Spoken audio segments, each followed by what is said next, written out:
L'œil public s'ouvre, encore une fois. Mais regardez bien, il ne se contente pas de voir, il dissèque. Il arrache le maquillage et dévoile la cicatrice en dessous. Aujourd'hui, on ne va pas parler de vos influenceurs préférés, mais de ceux qui les possèdent.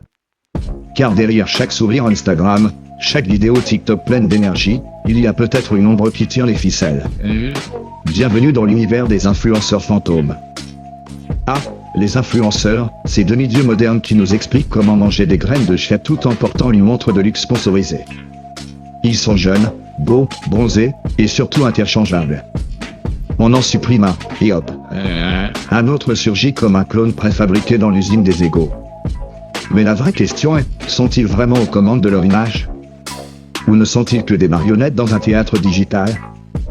Parce que soyons sérieux 2 minutes, vous croyez vraiment que Kevin, 23 ans, qui testait encore des fidget spinners en 2017, s'est réveillé un matin avec un contrat à 6 chiffres, un photographe attitré, et une armée de fans prêts à liquer son bol de céréales? Non. Kevin, c'est le pantin. Mais la main qui le manipule, elle, reste invisible. Les influenceurs fantômes, ce ne sont pas seulement les agences marketing ou les managers. Non, ça serait trop simple. Ce sont des réseaux opaques, des boîtes de gestion fantomatiques, parfois même des structures politiques déguisées, qui sélectionnent qui doit briller et qui doit disparaître. Aujourd'hui, on ne fabrique plus des stars comme à Hollywood, on les injecte dans l'algorithme comme un virus. Et les résultats sont fascinants, un influenceur lambda se met soudain à apparaître partout dans vos recommandations. Même si vous ne l'avez jamais cherché, jamais suivi, il est là. Comme une présence insistante, presque surnaturelle. Un fantôme numérique. Bien sûr, on va me dire, mais Lucien, c'est l'algorithme. Oui, l'algorithme. Ce dieu moderne, cette machine qu'on accuse de tous nos malheurs, mais qui est programmée par qui, au juste? Par des ingénieurs anonymes, obéissant à des intérêts financiers, eux-mêmes dictés par des lobbies. Bref, un millefeuille de fantômes qui nourrissent votre fil d'actualité. Et avouons-le, nos influenceurs ne sont pas libres. On leur dicte leur placement de produits, leurs opinions, et parfois même leurs indignations. L'un pleure sur le climat. C'est peut-être parce qu'un sponsor écolo lui a filé un gros chèque. Un autre prend subitement position sur la politique. Étrangement, ça correspond pile poil à une campagne électorale. Coïncidence? Ou script imposé?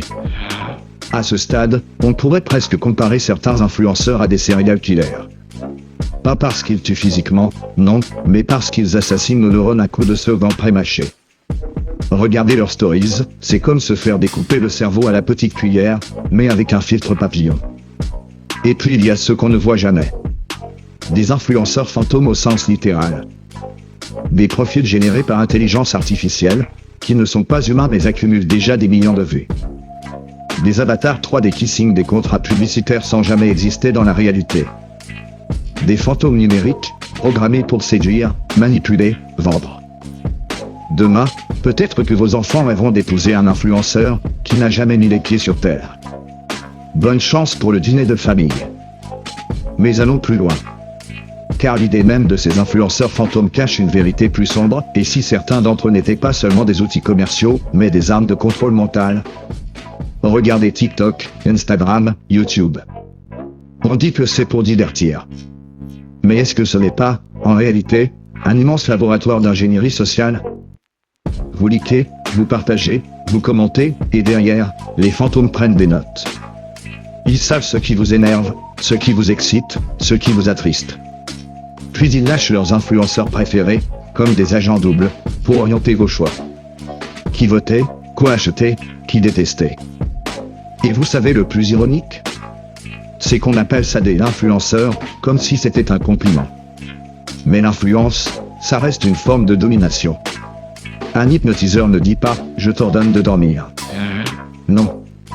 Il sourit, il chuchote, et vous tombez dans le piège. Nos influenceurs modernes font exactement pareil, sauf que leur pendule est remplacée par un code promo de 10%. Et puis, il faut bien le dire, certains influenceurs disparaissent aussi vite qu'ils apparaissent. On dirait presque qu'on les efface quand ils ne servent plus. Comme un logiciel qu'on désinstalle. Merci Kevin, ton contrat est fini, tu peux retourner vendre des kebabs. On pourrait croire que c'est drôle, mais c'est peut-être pire que ça. Car si ces fantômes fabriquent des stars du vide, ils peuvent aussi les anéantir en un claquement de doigts. Alors, qui tire les ficelles de tout ça? Est-ce les plateformes, qui contrôlent les tendances comme des marionnettistes omnipotents? Est-ce les agences de communication, véritables alchimistes de la popularité numérique? Ou bien, est-ce que ce sont ces fantômes anonymes, tapis dans l'ombre, qui utilisent les influenceurs comme des pions dans un échiquier mondial? Peut-être que la réponse est simple, tout ce petit monde travaille main dans la main. Comme une secte invisible dont le dogme serait, tu ne réfléchiras pas. Tu consommeras. Tu suivras. Et nous, pauvres spectateurs, on applaudit. On like, on partage. Nous sommes les figurants dans leur théâtre fantôme. Alors, la prochaine fois que vous verrez un influenceur sourire devant sa caméra, demandez-vous, est-ce vraiment lui qui parle? Ou bien est-ce une voix fantôme qui murmure derrière, dictant chaque mot, chaque geste?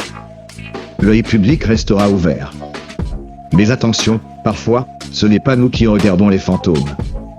C'est eux qui nous observent.